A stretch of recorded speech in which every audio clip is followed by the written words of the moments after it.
Let's talk about shapes. So shapes are special objects inside of Photoshop. They are not pixel-based layers, they are vector layers. And I'll start introducing this idea of vector layers. So shapes can be found in this button over here, in this tool group over here, and I'm going to right-click to show all the different shapes that are available to you. So to activate the shape tool, you can also press the letter U on your keyboard. So you can right-click or click and hold to pop out the tool group, and I'm going to start with the basic rectangle tool. There are two ways to create a shape. One way is to click and drag. So you click to set the start point and release to set the end point.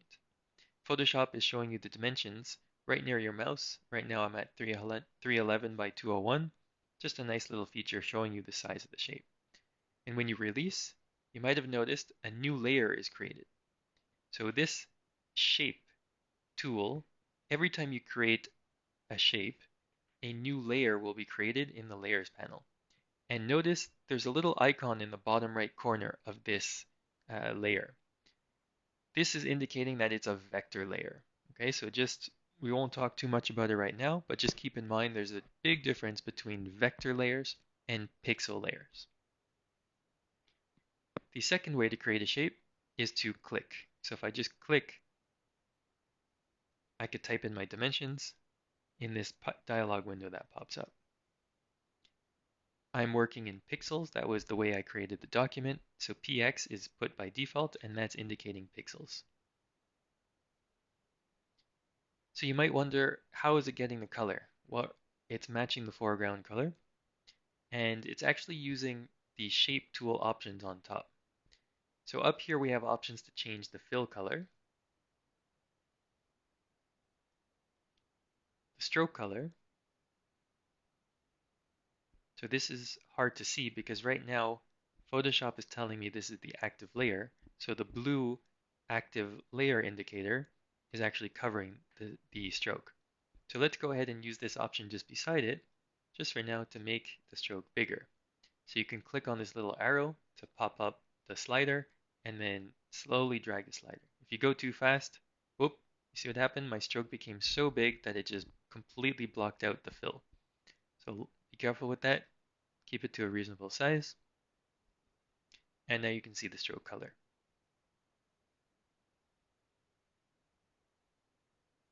Over here we have the stroke options. So you can change from solid to dash to dotted and so on. And you could get really specific into how the corners and the caps behave. You have other options up here. W and H, it stands for width and height. So that's really cool. Let me just change this back. There we go. So you can actually change the size of the shape up here with the width and height. So if I decide I want to make it bigger, I'm going to type in 250 and press enter. And it then grew to that size. If I want to change the height, keep it to square. There we go.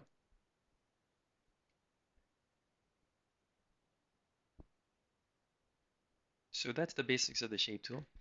And you can modify a shape in the properties panel over here. So normally you can find the options for the shape with the shape tool active. So if you now want to change the options for this other rectangle that I created earlier, you would need to actually activate that layer. So you see the blue activation indicator just popped up, and the options on top changed to show you what are the settings for that active layer. And then you could go ahead and change them. Okay, so it's very important to be aware of which layer is active in your layers panel. The other place where you can change shape properties is in the properties panel over here. This is a very useful panel that I recommend you keep open and visible. And with vector layers especially, it's very useful because it gives you options for changing all the properties of the vector.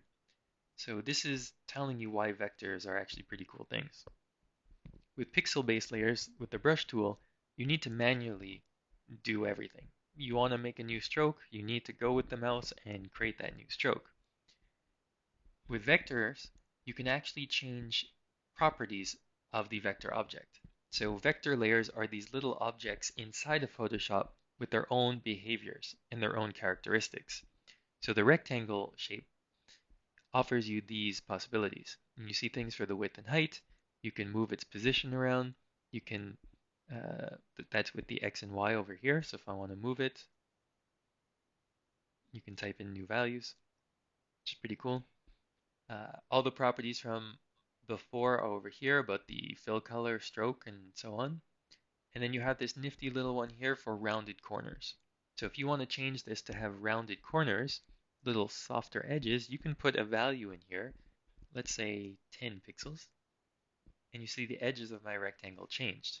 Let me increase it to make it more obvious. And there you have it, a rounded rectangle. And you might have noticed all four corners changed at the same time. That's because this chain here is on. This links together all four corners, so when you change one of them, all four of them change. This chain is used in many different places inside Photoshop, and usually that's its kind of feature. It's going to link things together to maintain proportions and sizes and things like that. So that's it for the rectangle tool. Um, let's go ahead and switch to the ellipse tool.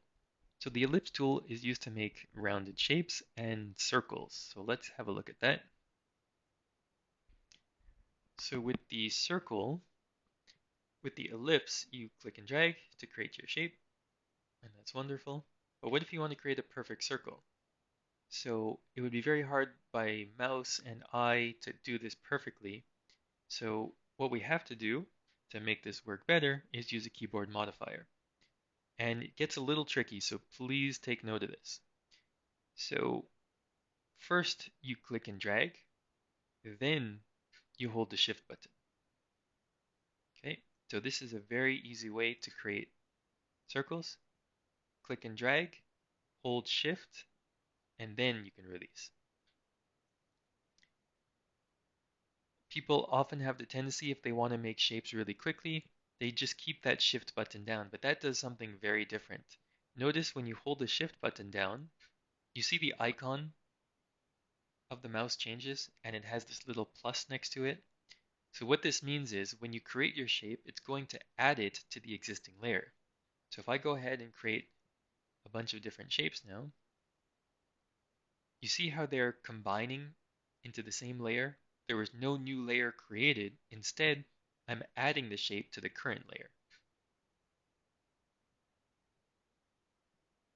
So that could be cool, but just be aware of it because now that these shapes are all in the same layer, I can't really work with them independently anymore. So if I switch to the move tool and start to move them around, you see they're all locked together. There are more advanced ways of manipulating shapes, which we won't get into because Photoshop is great and it's come a long way with vector objects, but Adobe Illustrator is really the software that has all the features for working with vectors. However, Photoshop has come a long way and there is so much you could do now with vectors, um, which is just really, really great. So quickly, let's get through the other shapes. We have the polygon tool. Behaves exactly like the others, except there's one extra option you need to be aware of. So the polygon tool allows you to create shapes of any number of sides. So have a look at the options here on top, and let's change it to, I don't know, 8.